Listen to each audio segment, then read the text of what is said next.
Con mucha alegría estamos recibiendo justamente al periodista, escritor, investigador, a propósito del libro que acaba de presentar ayer en Montevideo, Imposible que lo olvide, los desaparecidos de ayer y de hoy siguen vivos. Es editado el libro por Sudamericana, del Grupo Penguin. Jorge Gestoso pone la mañana en camino. Buen día, bienvenido, Jorge. Buen día, Alejandro, un gusto. El gusto es mío y presumo que de parte del público también.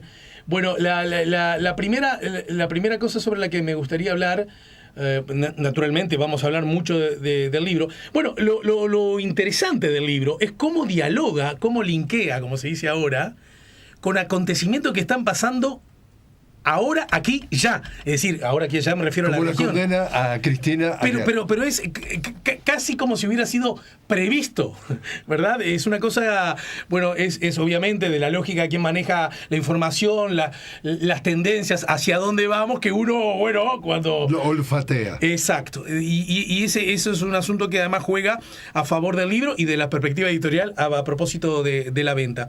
Pero antes, Jorge, vos para... un inmenso, millonario número de espectadores en el continente, vos sos una figura que representa a lo largo de décadas, ha representado y representará seguramente cosas. La pregunta que te hago es, ¿vos creés que representás las mismas cosas desde siempre para los millones y millones de latinoamericanos que te conocen desde hace décadas? Yo la tengo clarísima, sí, la respuesta es sí. Y siempre mi punto de vista cuando me senté frente a una cámara era: yo represento el pensar, el sentir, el soñar, el llorar de mi audiencia. Y yo me pongo en los zapatos del que me está mirando y digo, ¿por qué lo que le hablo le puede interesar? ¿Y por qué lo que le hablo tiene que representar su perspectiva? Y eso, digamos, lo complejo que lo hizo prácticamente siempre cuando salí de Uruguay y empecé a presentar noticias desde Estados Unidos, lo hice desde, entre comillas, desde el norte. Y entonces, enorme cantidad de latinoamericanos, sudamericanos que se toman un avión y van al norte, inmediatamente se contaminan, entre comillas, por el punto de vista del norte. Entonces, están transmitiendo desde el norte para el sur el punto de vista del norte como si fuera el punto de vista que le tiene que interesar al sur. Y déjame aclarar una cosa, Alejandro, que me parece clave, que lo dijo Eduardo Galeano. Él habla de las agencias de noticias. Es decir, él dice, para decirlo rápidamente, él dice, 2/3 partes del mundo viven, entre comillas, en el tercer mundo. Pero 2/3 partes de los reporteros de las grandes agencias noticiosas están en Estados Unidos o en la Unión Europea. Y los pocos que vienen al tercer mundo o al sur no saben nada del sur y no conocen nada de la historia. Entonces dice, estamos condenados a vernos a través de los ojos que nos desprecian. Mi reto siempre ha sido estar representando los ojos, el sentir, el soñar, el pensar del uruguayo de Uruguay, del latinoamericano de América Latina, pero sentado desde el norte. Y ese es un ejercicio que no necesariamente es fácil, y no es fácil no estar, entre comillas, tentado por la comodidad de representar el punto de vista del norte. Desde ese lugar, y me quedo en la baldosa última de tu razonamiento, suscribo una impresión que me ganó una vez que leí el libro, y es que si yo tuviera que elegir en el marco de una especie de universo de palabras que ganan al libro, diría la palabra clave de todo esto es la palabra poder. Desde sus distintas miradas, con sus distintas estrategias y sus diferentes comportamientos. El poder instalado desde la perspectiva... Bueno, vos lo comentás, además forma parte de un análisis académico. El poder desde la perspectiva del dinero, el poder militar, el de las armas, y el poder que da el relato de los hechos. El poder de la palabra. Bueno, dos cosas para que la audiencia que nos ve y que podría interesarse en leer el libro es clave para mí la perspectiva, el contexto por el cual lo hago. Porque el uruguayo, el latinoamericano, el ciudadano del mundo tiene que tener el derecho a saber. Derecho a saber, a conocer es un derecho. Y segundo, que también concluyo el libro en esa dirección, es: los libros apuntalan la democracia porque son un obstáculo para quienes quieren manipular la historia. Entonces, cuando tú me decís que encontrás esa palabra poder, de alguna forma yo pongo énfasis que para tener el poder, con mayúscula poder, hay que estar en control total de el dinero, las armas y la palabra. Y, digámosle así, los gobiernos neoliberales controlan los tres elementos. El problema está que los gobiernos progresistas que han llegado en este siglo al poder, entre comillas, poder, no, llegan solamente al gobierno, ganan el gobierno, pero los que siguen manteniendo el poder son quienes han estado antes en el poder porque siguen controlando las fichas claves que manejan la vida de un país. Entre ellas, la palabra, es decir, los medios de comunicación hegemónicas para que tú pienses, actúes de esa manera, y también lo que tiene que ver con el poder judicial, lo que Cristina Kirchner le llama el partido judicial. Y lo que tiene que ver con el poder de la palabra, acá lo que en realidad, que de alguna forma está apuntando el libro, es lo que está en juego en todo esto para tener el poder es la lucha, la guerra por el control de las mentes. Y allí hay, justamente en el libro, cito a un activista de derechos civiles de Estados Unidos, Malcolm X, que fue asesinado, y Malcolm X tiene una máxima y dice: los medios de comunicación o la prensa son el poder más grande del planeta porque son capaces de mostrar al inocente culpable y al culpable inocente. Y dice él, y eso es poder porque manipulan las mentes de las masas.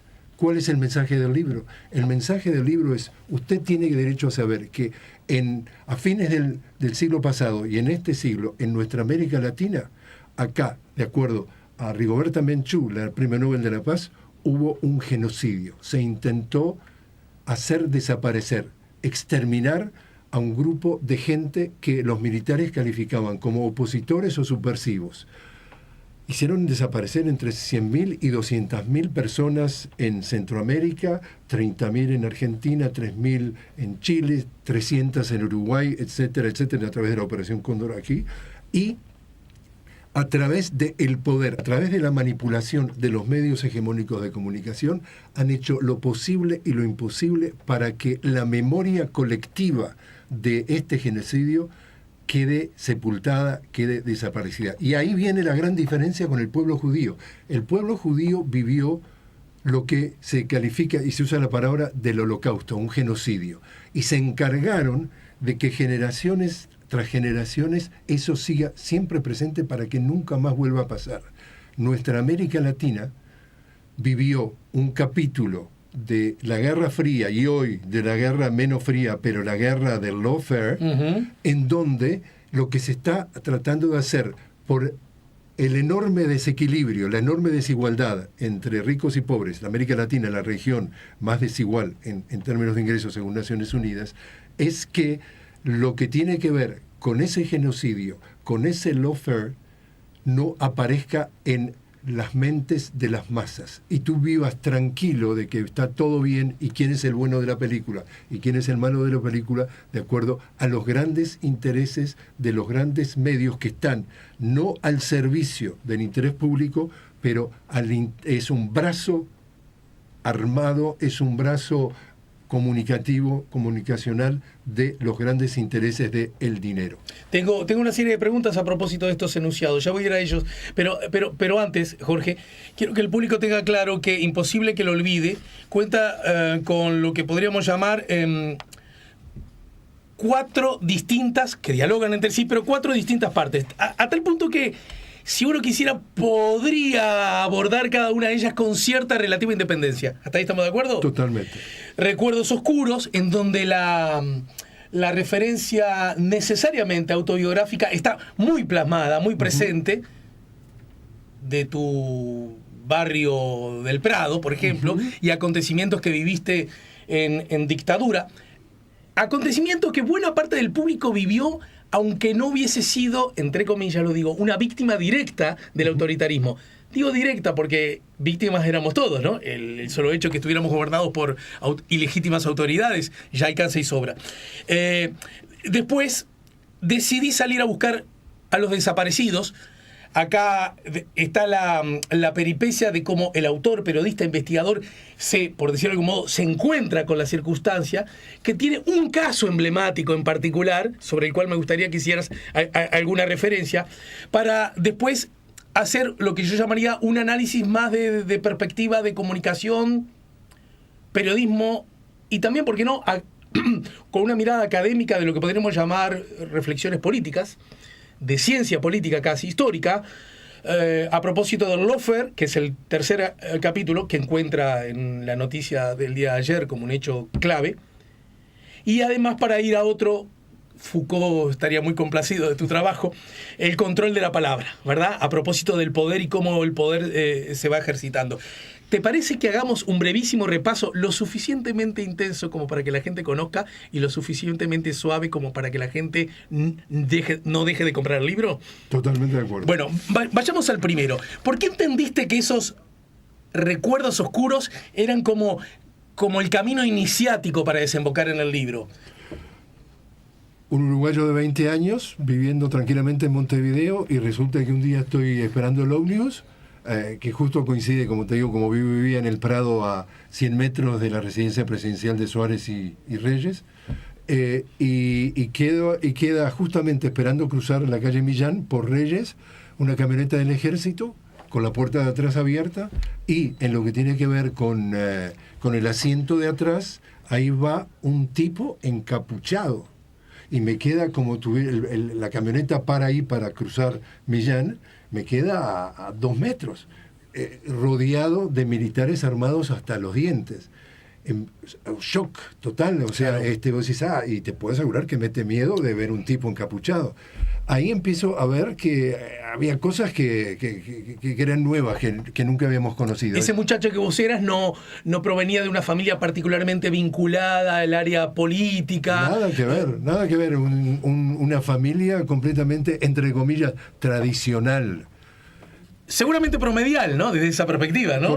Correcto, totalmente. Y bueno, y también simplemente una grajea, o 2 grajeas, que es la que manejo entonces en esta parte del libro, es uno de mis mejores amigos con el cual nos veíamos todo el tiempo y no tenía nada, pero que nada que ver con la política. El tipo vuelve a su casa de noche, también en el Prado, en un momento se enfrenta a unos pegatineros, estaban pegando carteles de publicidad, no sé de qué estaban pegando, para una camioneta del ejército, se lo lleva a todos los pegatineros. Años de dictadura, ¿verdad? Claro, sí, años de dictadura, lo mismo que el encapuchado. El anterior. Y entonces se lo lleva él también. Sin decir por qué, ni cómo, ni nada. De allí lo llevan al arroyo Miguelete, lo sumergen en el arroyo Miguelete, para que todos los que conozcan y los que no conozcan también deambulan las materias fiscales en el arroyo, y de allí lo llevan y lo ponen en un plantón en donde está horas y horas parados escuchando música que es absolutamente deprimente a todo volumen. Si él quería moverse, lo pateaban con esas botas los militares. Resulta que su hermano era un alto militar de la Armada, de los navales. El hermano se entera, mueve los contactos y lo hace salir, y lo suben a una camioneta y lo llevan al mismo lugar en donde lo secuestraron. Nunca lo acusaron de nada, nunca le explicaron por qué se lo habían llevado, y lo largaron en ese mismo lugar. Nunca le ofrecieron disculpas, seguramente. Nunca le ofrecieron tampoco, nada, ¿no? Y mi amigo tuvo que terminar en el hospital curándose de las lesiones, de las patadas que le dieron durante ese plantón. Es decir, con esto estaba diciendo que esto era a granel. El que pasaba, el que no le gustaba la cara, el que decidían que lo iban a secuestrar, lo secuestraban. Y la tercera anécdota que cuento en esta primera parte del libro es de noche, estoy en mi casa tranquilamente, y de pronto empiezo a escuchar como ruidos raros en la calle, y que por la hora, yo no me acuerdo qué hora, pero pongamos que fueran las 11 de la noche o más, la calle está oscura, porque se encargaban de que la luz de la calle y eso quedara a oscuras, y empiezo a mirar y veo que hay militares rodeando la casa del vecino de frente, y miro y hay hasta militares en el techo. Y esto, pasan los minutos, pasan un rato y no veo nada, y al final desisto de seguir mirando por la ventanilla de la puerta de la casa. Continúas con tu vida, digamos. Exacto. Me levanto de mañana y se los habían llevado a todos los vecinos, que por supuesto yo los conocía porque habían estado en el barrio desde siempre. Y el tema es que una de las hijas del barrio era miembro del Partido Comunista. Y ya eso era suficiente para entrar en esa categoría de que eras un objetivo para, digamos, ser considerado un enemigo. Subversivo, enemigo, sedicioso, en fin. Así que estas son 3 grajeas que yo, de alguna forma, los vi a través de protagonistas, el encapuchado, mi amigo, el vecino, y claramente a mí personalmente nunca me pasó nada, pero sí pude presenciar lo que era eso. A mí, Gestoso, lo que me pareció interesante de ese arranque, que pretende, que termina dejando en evidencia 2 asuntos que no son mínimos, aunque las historias luzcan como mínimas. Y es, primero, la dictadura, por definición, afectó a la República y todos sus habitantes. Lo digo porque cada tanto cuando se recuerda, y en aquella época, yo soy un poquito más chico que vos, pero bueno, soy hijo de la dictadura del tiempo, el argumento que se esgrimía, incluso para justificar el atropello, era: si no estás en nada malo te va a pasar. ¿Te acuerdas, no? Que era esa lógica. O dicho de otra manera, en algo andaban. Y es que esta lógica primera desemboca en la otra. Y si te pasa algo es porque en algo andabas, ¿verdad? Primero, alejado de cualquier lógica del Estado de Derecho mínima, básica, que uno pueda... Es mentira total. Pero a mí me parece muy interesante porque estás hablando en la perspectiva de la locura indignante de lo que significa el terrorismo de Estado, y el terrorismo de Estado coordinado con otros terrorismos de Estado de la región. El hecho de lo que pasó a tu amigo, cualquiera podría decir, es un hecho demasiado pequeño, no da ni para contarlo. Pero a mí me parece interesante porque vos arrancás desde ese lugar y desembocás después en el segundo capítulo, de una dimensión trágica. Si un guionista lo escribiera para el cine, probablemente su profesor le dijera: estás exagerando, ¿verdad? Comienzo mi investigación. El esfuerzo para que parezca que nada traumático hubiera sucedido en muchos de nuestros países en la segunda mitad del siglo pasado parece haber tenido bastante éxito. Así arrancás. ¿Entendés que esa mirada, la de generar la idea de que aquí no pasó nada, aún goza de ese éxito? Sí. Y que de alguna forma hay esfuerzos cada vez más presentes, más vivos, de que se está contraponiendo esa versión. Pero todavía, hoy por hoy, salimos a la calle y le preguntamos a un chico de 15 años o menos, y decimos: contame un poquitito qué pasó en Uruguay. ¿Vos oíste hablar del Plan Cóndor? ¿Vos oíste hablar de estos secuestros? ¿Vos oíste hablar de las torturas, las desapariciones, a Gabazo tirando al río Negro el cadáver de un desaparecido, que ellos decidían que querían matar? Y lo más seguro que el chico te diga: ¿qué? ¿De qué me hablas? Es decir, se ha ganado mucho terreno a través de los medios de comunicación, que es lo que yo insisto en el libro, para que no se desarrolle la memoria colectiva, para que este genocidio, para que estos atropellos, como tú mencionabas la palabra atropellos, queden por lo menos anestesiados. Yo te digo que en la gran mayoría te diría que sí, que lo han logrado, pero esencialmente no han logrado lo que es la raíz, y es lo que dice Rafael Correa: lograron demorar la historia, el curso de la historia, lograron demorarla, pero no cambiar el curso. porque el curso es, los desaparecidos siguen vivos a través de sus familiares, las organizaciones defensoras de los derechos humanos, la marcha del silencio, lo que tiene que ver con la actitud de la sociedad que sigue hablando de ellos, que los sigue buscando, que los sigue reclamando, están vivos, no lograron hacerlos desaparecer. Y en ese sentido, el trabajo de desarrollar una memoria colectiva sigue vigente. O sea que, si bien se ha hecho con el poder todo el esfuerzo y se ha logrado bastante, porque te digo, si vamos a hacer una encuesta, vamos a descubrir que para muchos, como tú dices, acá no pasó nada. El tema es, acá no pasó nada por la superficie, pero basta que tú escarbes para abajo y las sociedades no permiten que esto haya quedado en el olvido. Bueno, el caso de España es emblemático. Generaciones después, la necesidad de la verdad y justicia como bandera de nietos, incluso bisnietos en algunos casos, reclamando, exigiendo, preguntando por sus abuelos o en algunos casos bisabuelos. Exacto. ¿No? Y vuelvo entonces a eso de Alejandro, es el derecho a saber.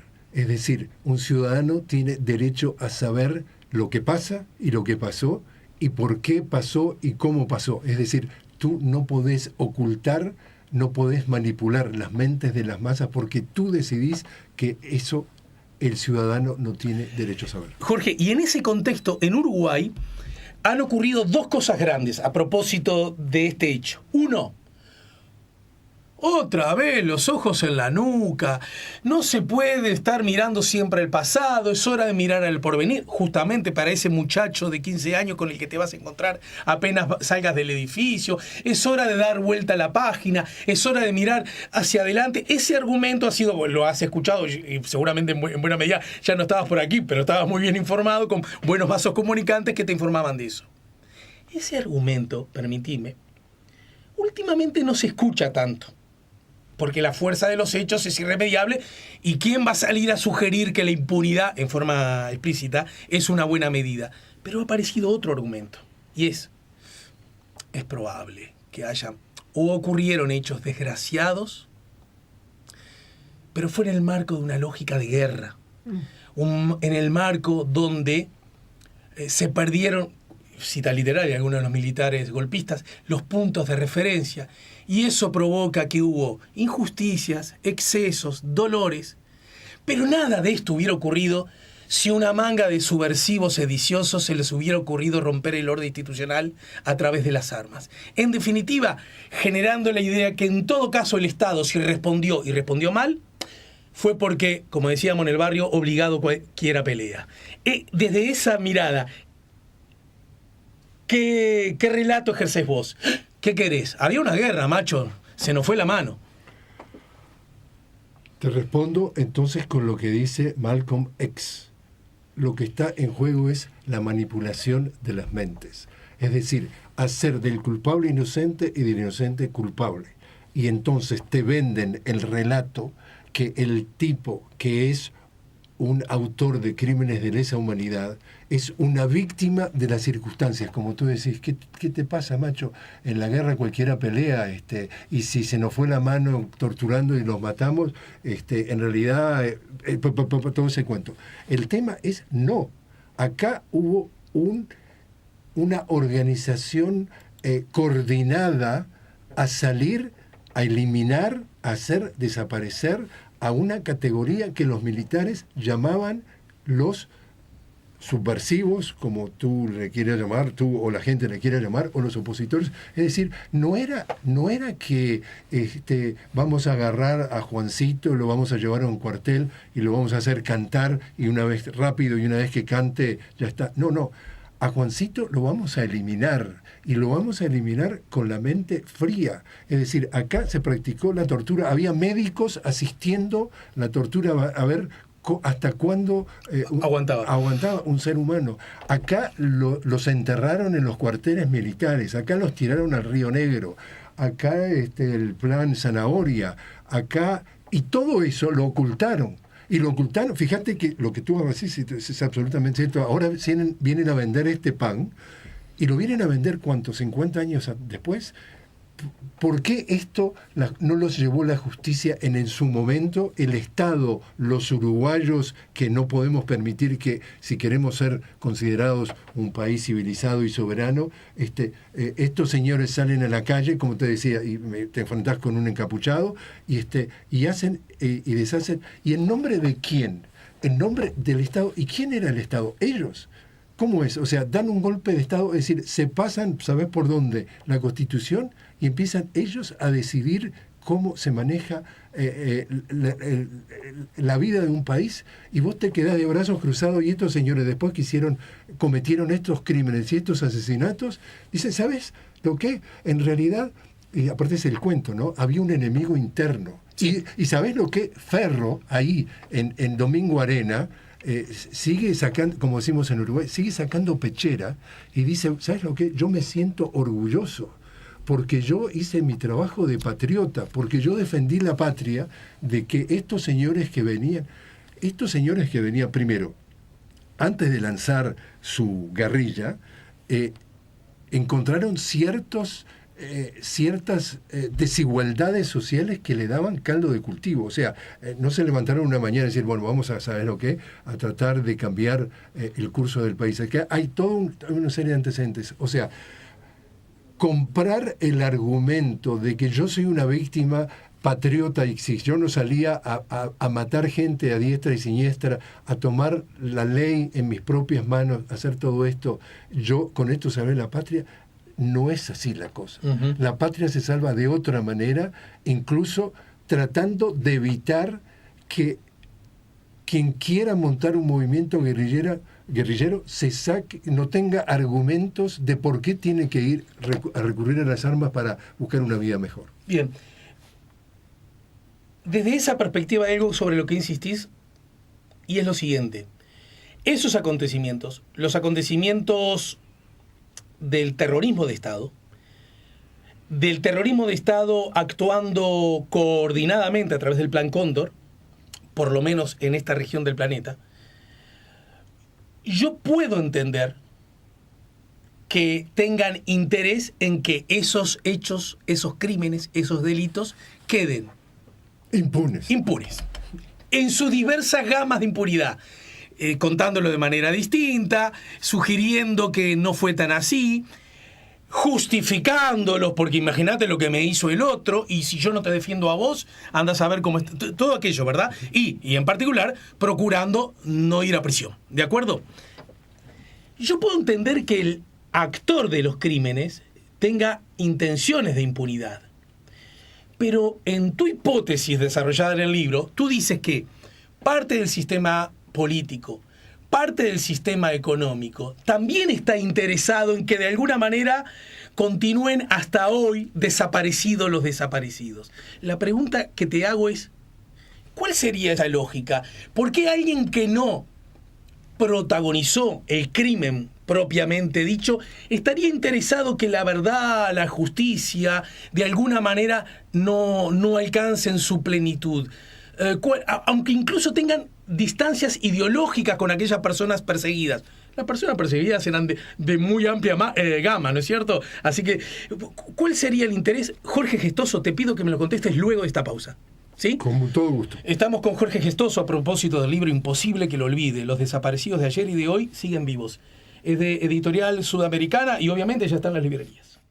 Imposible que lo olvide, los desaparecidos de ayer, de hoy, siguen vivos. ¿Por qué entonces personas que no perpetraron el crimen necesariamente estarían interesadas hoy, parte incluso del sistema político, el que paradójicamente podríamos decir desde esa mirada, luchó para la recuperación democrática, más de derecha, más centro, más izquierda, da igual, ¿verdad?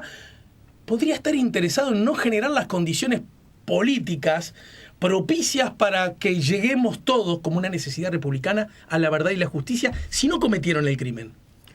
Porque no hay ningún país que pueda desarrollar de manera sana su futuro sin conocer su pasado.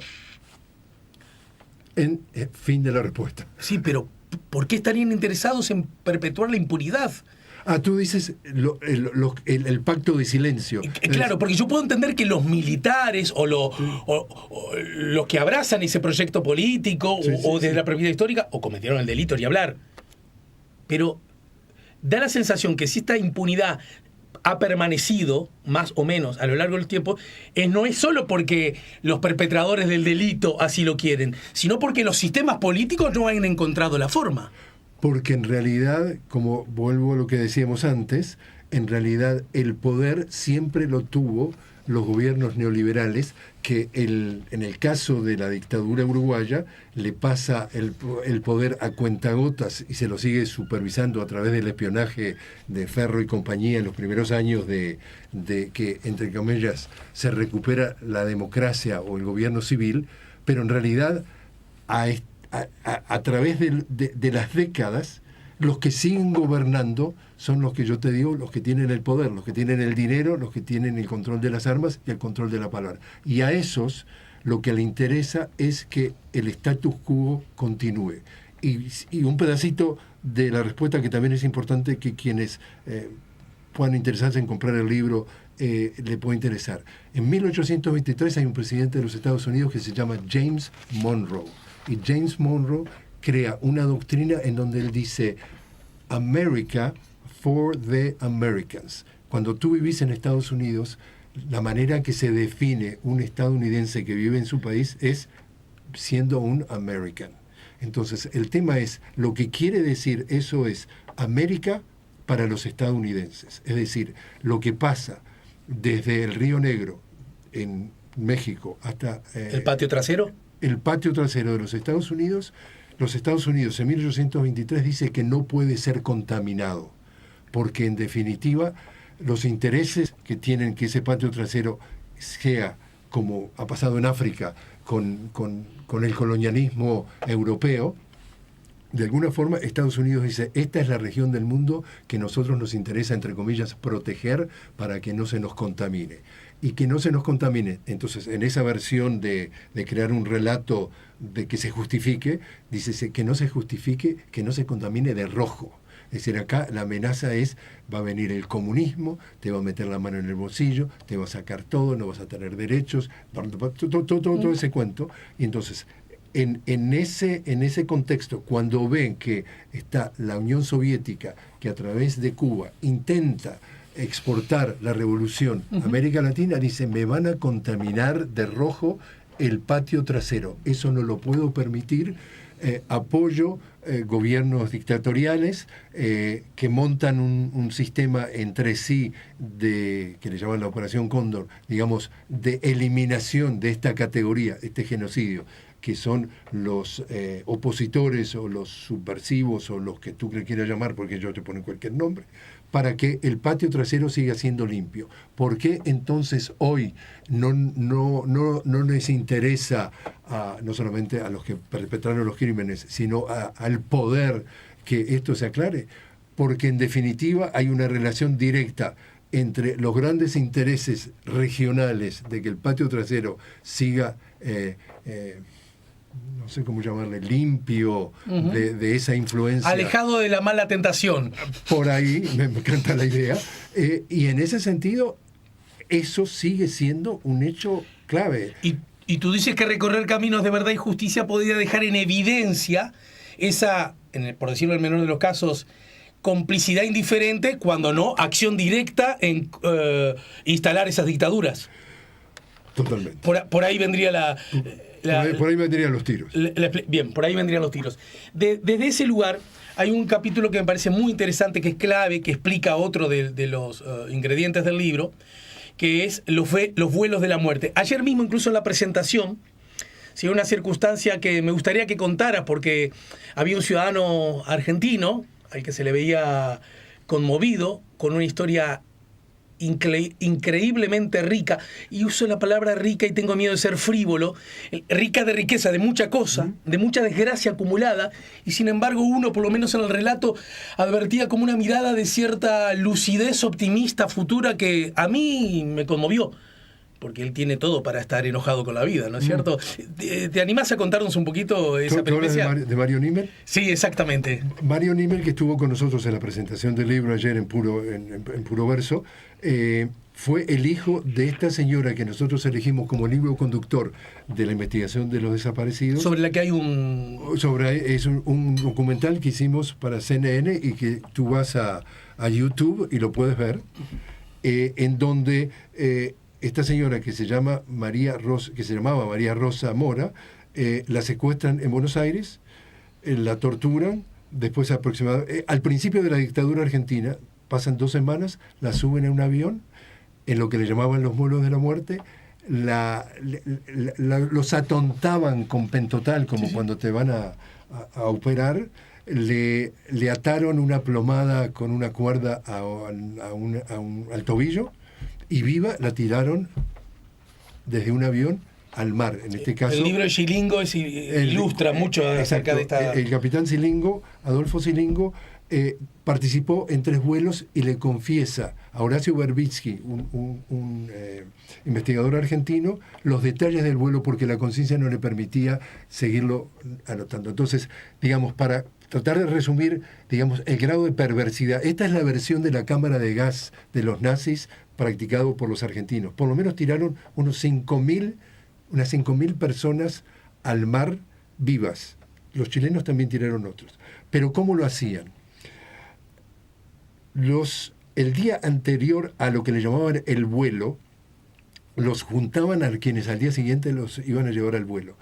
Y para que se pusieran contentos, les decían que los iban a trasladar a un campo de trabajo, yo sé, como de trabajo forzados, en el norte de la Argentina, que es caliente, y se podían llevar las pertenencias, les daban películas. Al final ellos pensaban que ya habían salido de la tortura y ya que lo peor había pasado. Entonces, al día siguiente, el día que los van a trasladar en el vuelo, les daban una inyección diciéndoles de que era en contra de los mosquitos, una cuestión de defensa. Los atontaban, atontados los subían a un avión, en el avión les daban una segunda dosis de pentotal y allí abrían la compuerta y los iban tirando uno por uno al mar.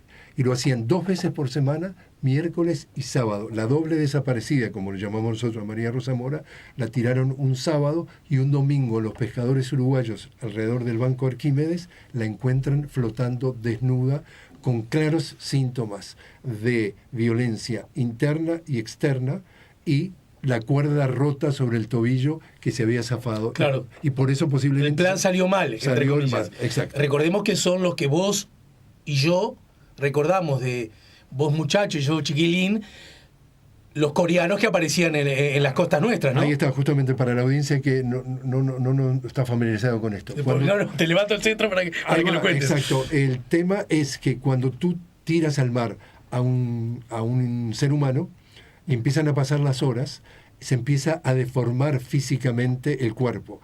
Entre ellos, lo que le pasa a la cara, se deforman los rasgos y los ojos empiezan a quedar, digamos... achinados. Achinados, como le decimos nosotros. Vulgarmente nosotros, sí. Ahí está. Y entonces eso y se empiezan a perder las huellas digitales. La piel desaparece. Entonces, en la mayoría de los casos de los que tiraron al mar en el Río de la Plata, terminaron luciendo como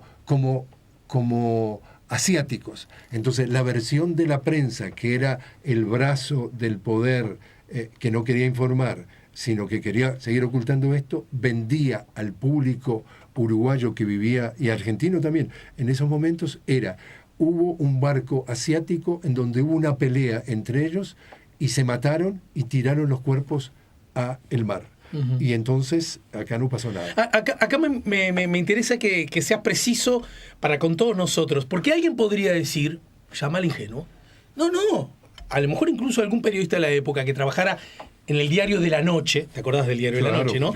Y yo de chiquilín recuerdo que el Diario de la Noche abordaba esos temas, que podría decir, no, ¿qué complicidad? Yo, el periodista que actuaba, aparecieron esos cuerpos, nos dieron la información, las fotografías que yo vi podía coincidir que tenían rasgos orientales, no me pareció ni tan descabellado. Es más, mucho más descabellado es el horror, ¿verdad? Imaginarse eso era todavía peor. De matar vivo a la gente. Sin que esto necesariamente los colocara en un lugar de complicidad terrorista. ¿Se entiende lo que quiero decir? Ante ese argumento, ¿tú qué dirías? Ante el argumento de que se vivía justamente que el terrorismo de Estado incluía absolutamente el control de la información, que es lo que yo apunto en el libro, que eliminaba el derecho a saber.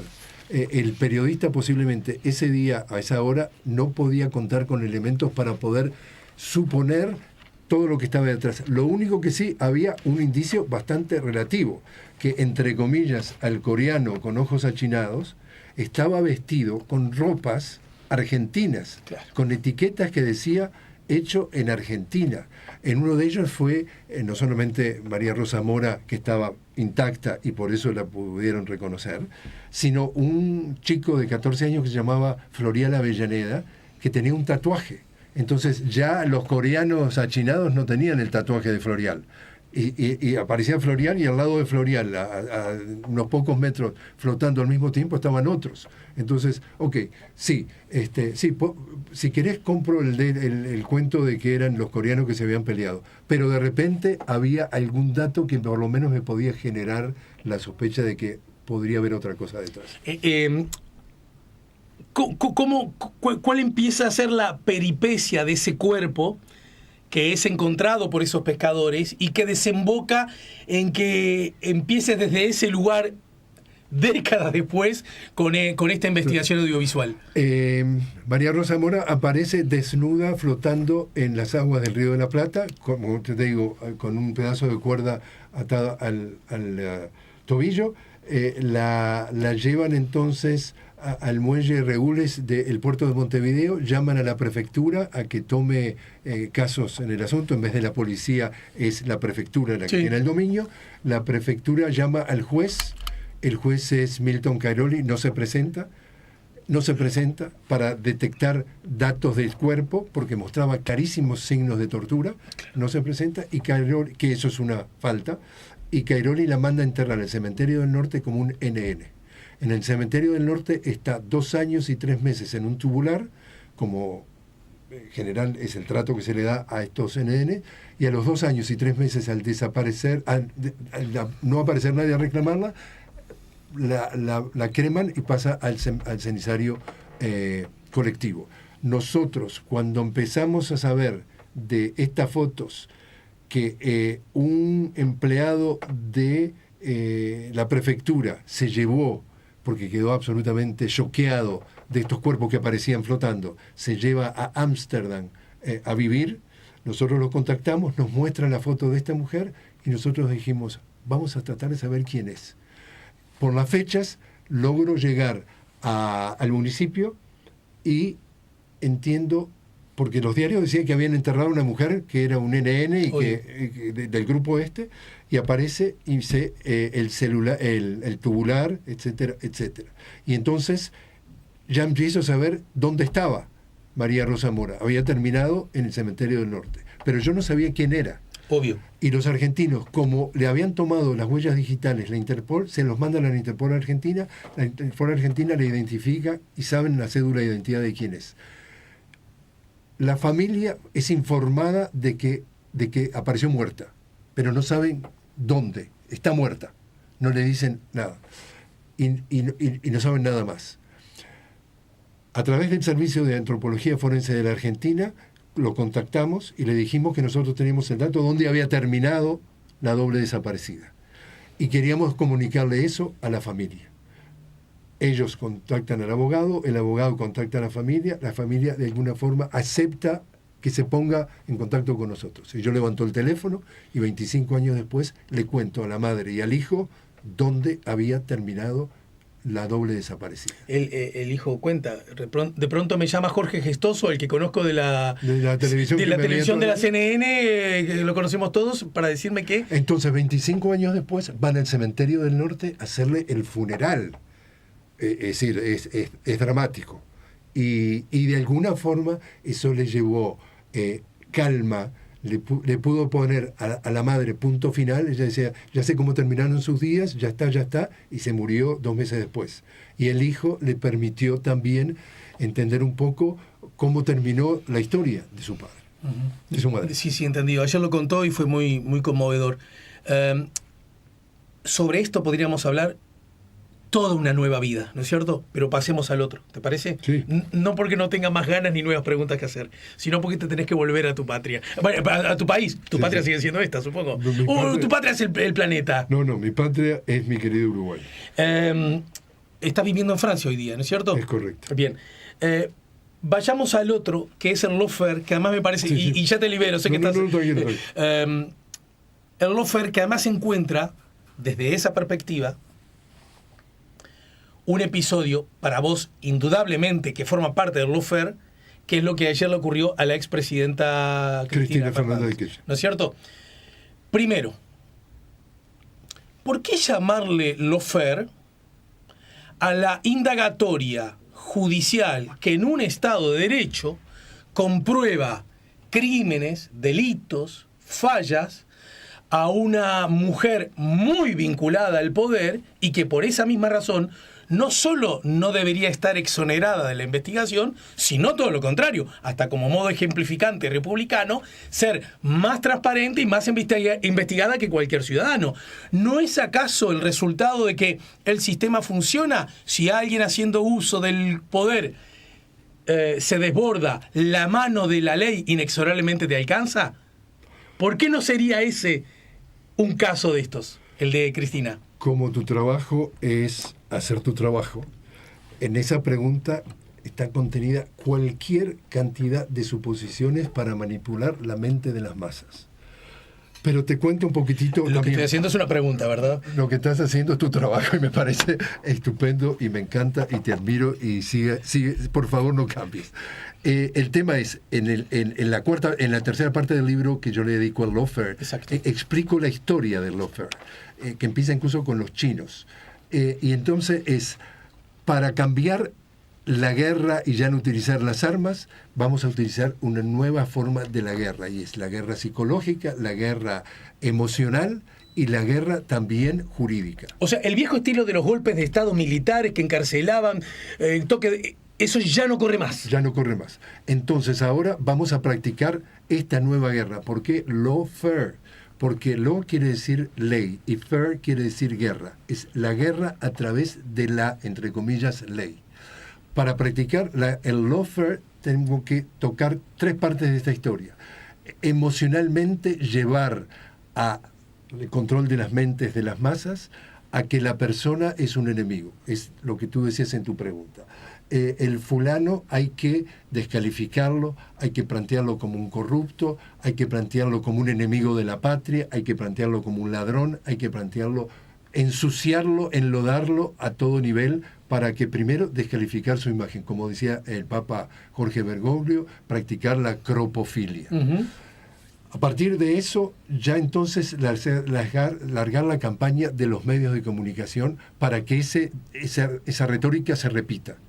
Y después utilizar de manera completamente sesgada el poder judicial, es decir, como yo te explicaba, de que quienes manejan los gobiernos liberales se encargan de que queden en el poder judicial fichas claves de ese ajedrez para que no practiquen supuestamente el poder judicial de una manera despegada, ecuánime, sin base. No, lo que sale en la Argentina, por ejemplo, de que se tomaron un avión y se fueron al sur, organizado por gente del diario La Nación, donde van los jueces en el mismo avión, esto me pasa algún tiempo atrás, y esto tiene que ver con todo el juicio a Cristina Kirchner, te da cuenta, digamos, del tipo de corrupción en donde la justicia funciona como un brazo más, que te digo, del poder.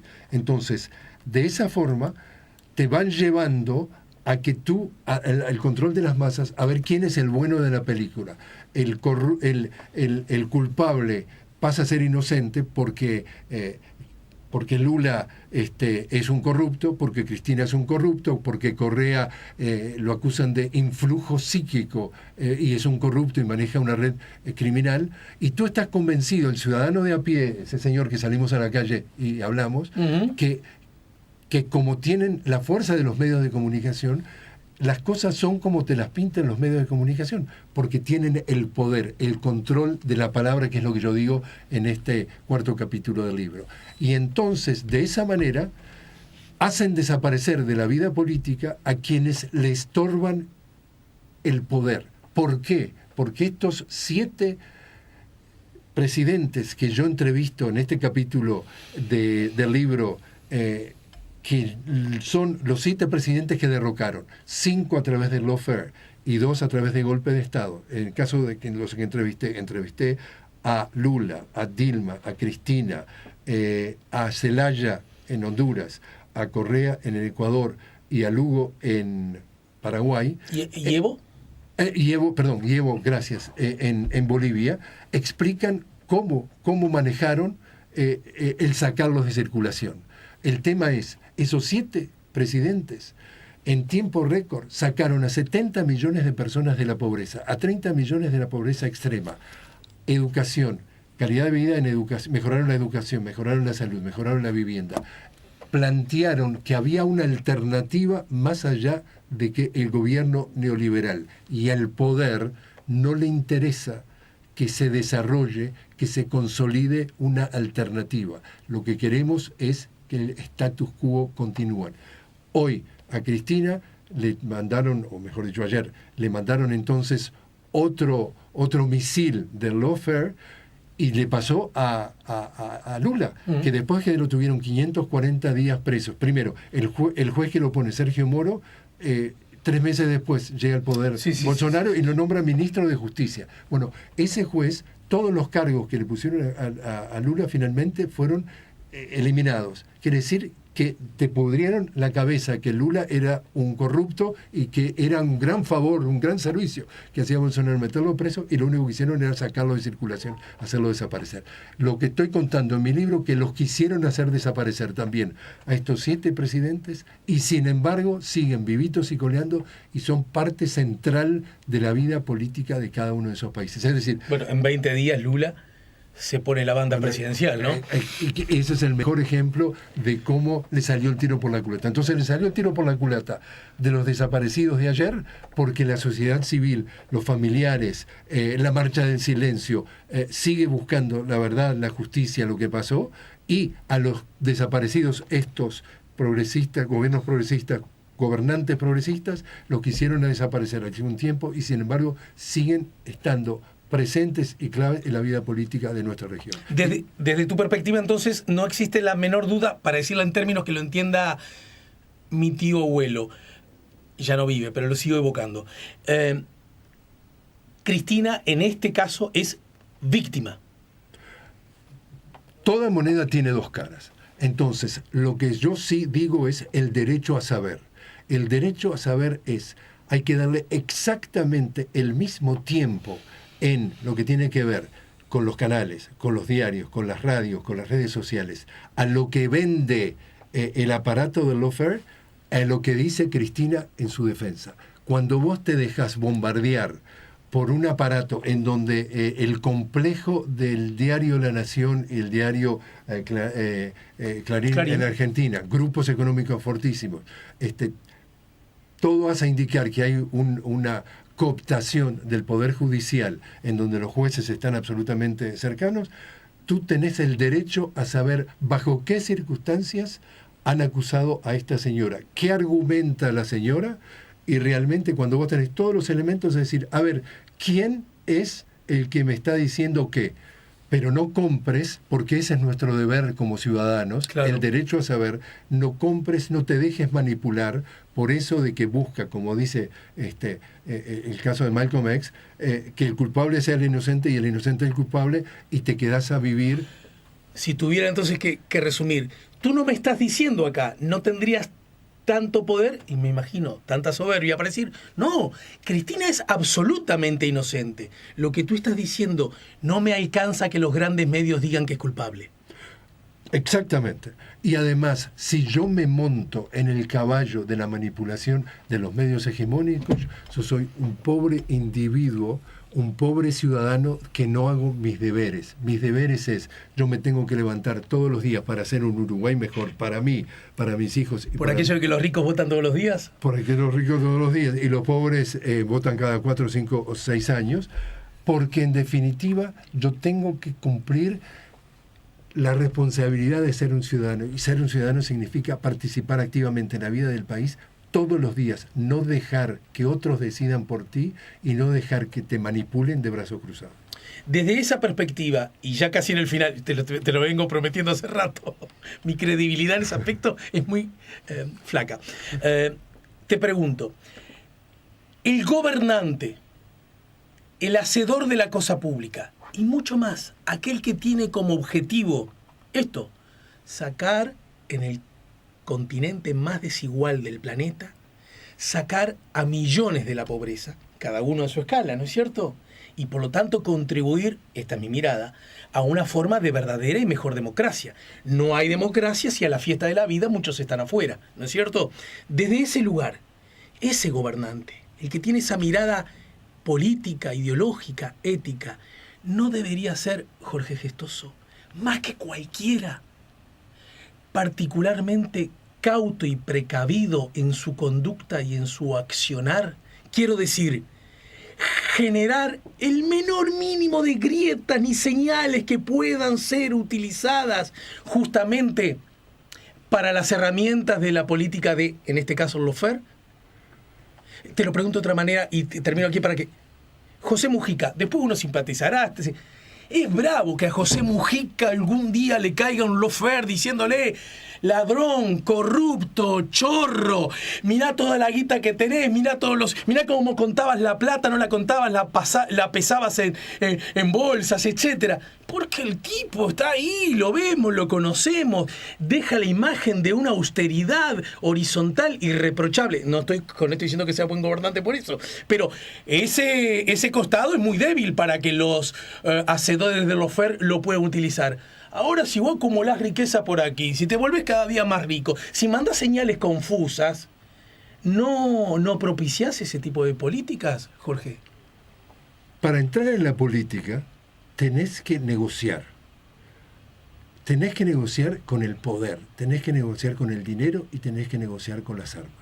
Si no estás en la, digamos, beta progresista, a ti te financia la campaña el dinero y vas a representar en el poder el dinero. Si tú sos... ¿Caso Ecuador, por ejemplo? Guillermo Lasso, el socio mayoritario del Banco de Guayaquil, donde aparecen los Pandora Papers, con sus 160 millones de dólares, según Correa, en paraísos fiscales. Pero voy en el caso particular que tú mencionás.